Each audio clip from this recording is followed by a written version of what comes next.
ये पैगाम है भारत के हर कंटेंट क्रिएटर के नाम। जय भीम बड़ा सीधा हंसी, जय भीम। जय Bhim app available on the play store and apple app store now. Shri Bhajanlal Rolan ji हमारे बीच में हैं। All India SC/ST railway employee association आपका हार्दिक स्वागत और अभिनंदन करती है। और मैं माननीय BL बैरवा जी से अनुरोध करूंगा कि रोलन साहब को स्मृति चिन्ह दे करके उनका सम्मान करें। श्री BL बैरवा जी।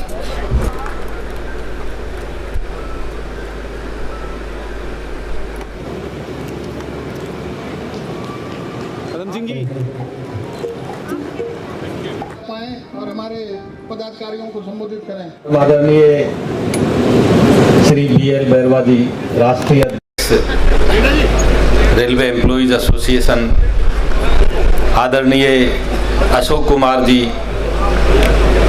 और इस संस्था के वरिष्ठ उपाध्यक्ष श्री टीकाराम मीणा जी, कोषाध्यक्ष प्रेम सिंह जी और गुरु रविदास संस्थान के अध्यक्ष जी और पधारे हुए सभी भारत के कोने कोने से पधारे हुए भाइयों बहनों युवा साथियों, सभी को जय भीम, जय भारत। मैंने ये एक अनोखा कार्यक्रम है देखा है आज कि हमारे इस एसोसिएशन के जो पैटर्न अर्जुन राम जी मेघवाल जो राजस्थान से आते हैं, उनके आवास पे ये आयोजन और फिर उसमें माननीय केंद्रीय मंत्री रेलवे मंत्री जी का आगमन, एक ये अलग तरह का आयोजन है। घर पर भी है और एक तरह से एसोसिएशन का आयोजन भी है, तो एक अलग तरह का आयोजन है। इसके लिए आप सभी को और माननीय बैरवा जी को, माननीय अशोक जी को और आपकी एसोसिएशन के जो पदाधिकारी हैं उनको बहुत बहुत धन्यवाद, बहुत बहुत साधुवाद और बहुत इस आयोजन के लिए ये साधुवाद के पात्र हैं। मैं मानता हूँ कि ऐसे आयोजनों से हमारे जो एसोसिएशन के कई जो समस्याएं हैं, एसोसिएशन की जो कई बातें हैं, उनका समाधान होता है। और जब समस्याओं का समाधान होता है तो अधिकारी कर्मचारी है वो अपनी है वो संपूर्ण ऊर्जा के साथ काम करते हैं और विभाग का विकास भी होता है और काम भी अच्छा होता है। मैं थोड़ा सा अपने सामाजिक परिप्रेक्ष्य में भी मैं बात करना चाहूँगा, क्योंकि हम SC/ST तबके से आते हैं और जो बाबा साहब ने हमारे को जो रास्ते दिखाए, उनमें महत्वपूर्ण बात ये थी कि सबसे पहला काम तो उन्होंने जो किया वो सामाजिक क्षेत्र में काम किया था और सामाजिक क्षेत्र से ही अलग अलग रास्ते निकलते हैं, ये उनका एक कारवां था। और उसको आगे बढ़ाते हुए उन्होंने जो सरकारी क्षेत्र था उसमें हमारे लोगों की भागीदारी, राजनीतिक क्षेत्र में भागीदारी और अल्टीमेटली है वो इकोनॉमिक जो क्षेत्र है उसमें भागीदारी, आर्थिक क्षेत्र में भी भागीदारी। लेकिन हमारे लोगों का जो प्रतिनिधित्व है वो राजनीतिक क्षेत्र में भी कमोबेश है और कितना ढंग से या किस उस दृष्टिकोण से वो काम कर पाते हैं वो एक अलग बात है, लेकिन हमारा राजनीतिक क्षेत्र में भागीदारी है वो लगभग है और हमारी प्रशासनिक क्षेत्रों में भी भागीदारी है, सरकारी क्षेत्र में भी भागीदारी है। लेकिन हमारा जो आर्थिक क्षेत्र है, भारत के जो आर्थिक संसाधन है उनमें भागीदारी हमारी नहीं है। और सामाजिक क्षेत्र में भी हमारे लोग जो हैं वो सामाजिक क्षेत्र में जो काम करते हैं वो या तो क्या है कि हमारे जो प्रशासनिक क्षेत्र है या सरकारी जो क्षेत्र है उसमें आ जाते हैं और या राजनीति उसको उनको खींच लेती है, तो सामाजिक क्षेत्र भी है वो खाली रह जाता है और आर्थिक क्षेत्र भी खाली रह जाता है। अब इसको भरने वाले ही हम ही हैं।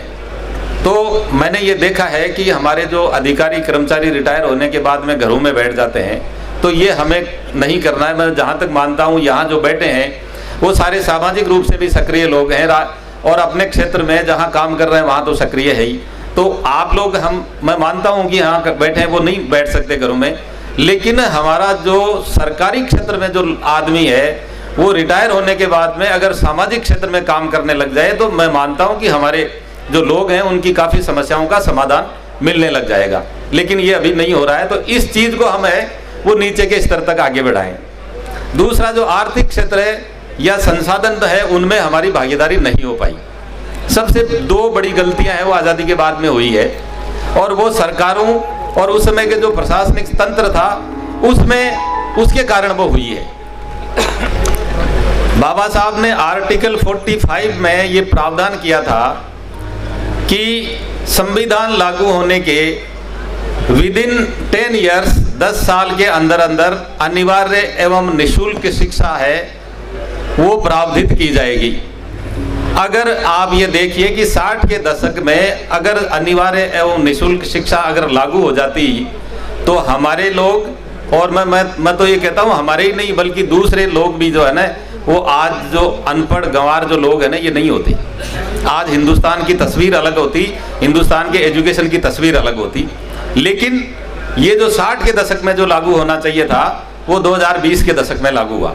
ये 60 साल का जो पीछे गया है, भारत पीछे गया है 60 साल, ये उस समय की जो प्रशासनिक और राजनीतिक जो मानसिकता थी उसकी वजह से गया है। दूसरा सबसे जो काम जो होना था वो लैंड रिफॉर्म एक्ट आया, लैंड रेवेन्यू एक्ट बने, और उसमें यह था कि जो खेती कर रहा है उसको भू संसाधनों का आवंटन किया जाए, जमीनों का आवंटन किया जाए, और जो भूमिहीन है जो गरीब है उनको जमीनों का आवंटन किया जाए ताकि भारत में जो खाद्यान्न की कमी है उसकी पूर्ति होगी और जो गरीब आदमी है वो संसाधन संपन्न होगा और उसको रोजगार मिलेगा। लेकिन उस समय का जो प्रशासन था उसकी वो ही अंग्रेजी मानसिकता थी, वो रियासती मानसिकता थी।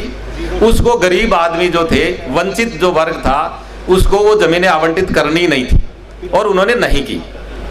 इसी प्रकार से उस समय जो सरकारें थी, जो सरकारों के जो नुमाइंदे थे, उनका ये दायित्व बनता था कि वो हर एक गांव में मान लीजिए कि 100 परिवार रहते हैं, उनमें 20 परिवार या 30 परिवार है वो गरीब तबके के हैं, तो वो उनको मॉनिटरिंग करनी चाहिए थी कि इनको क्यों जमीनें नहीं मिली, और नहीं मिली तो उनको दिलवानी चाहिए थी, लेकिन वो नहीं हुआ। ये दो जो बड़ी भूल, ऐतिहासिक भूल हुई है, उनके कारण आज जो हमारा समाज है वो पिछड़ा हुआ है, सड़कों पे पड़ा हुआ है, संसाधन विहीन है। अगर ये उस समय हो जाता तो आज हमारी स्थितियां ऐसी नहीं होती। जो संसाधनों में भागीदारी है वो, अगर भूमि संसाधनों में भागीदारी हमें नहीं मिली तो जो और दूसरे संसाधन है, इकोनॉमिक है, माइनिंग है या और दूसरे संसाधन है, उनमें भागीदारी की तो हम बात ही नहीं कर सकते। तो ये जो कारण है जिसकी वजह से आज हम यहाँ हैं।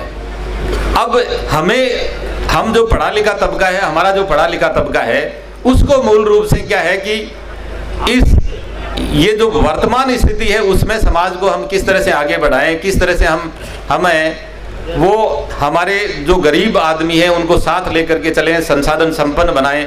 तो ये जो जिम्मेदारी है वो मेरे ख्याल से हमारा जो सरकारी जो तबका है, जो रिटायर होता है या सरकार में रहता है, उन्हीं को निभानी पड़ेगी, या राजनीतिक क्षेत्र में हमारे जो प्रतिनिधि है उन्हीं को निभानी पड़ेगी। तो मैं मानता हूँ कि आपका ज़्यादा समय नहीं लेकर के मैं आप लोगों से यही निवेदन करना चाहूँगा कि ये जो राजनीतिक क्षेत्र और प्रशासनिक क्षेत्र में जो हमारे लोग हैं, इनको अपनी सामाजिक जिम्मेदारी भी निभाने की जरूरत है। और इसी के साथ में आप सबको बहुत बहुत धन्यवाद। इतना बड़ा मान सम्मान किया हमारा, इसके लिए बहुत धन्यवाद। हमें बुलाया और हमें सुना, और आप लोगों को इस आयोजन के लिए बहुत बहुत धन्यवाद। जय हिंद, जय भारत।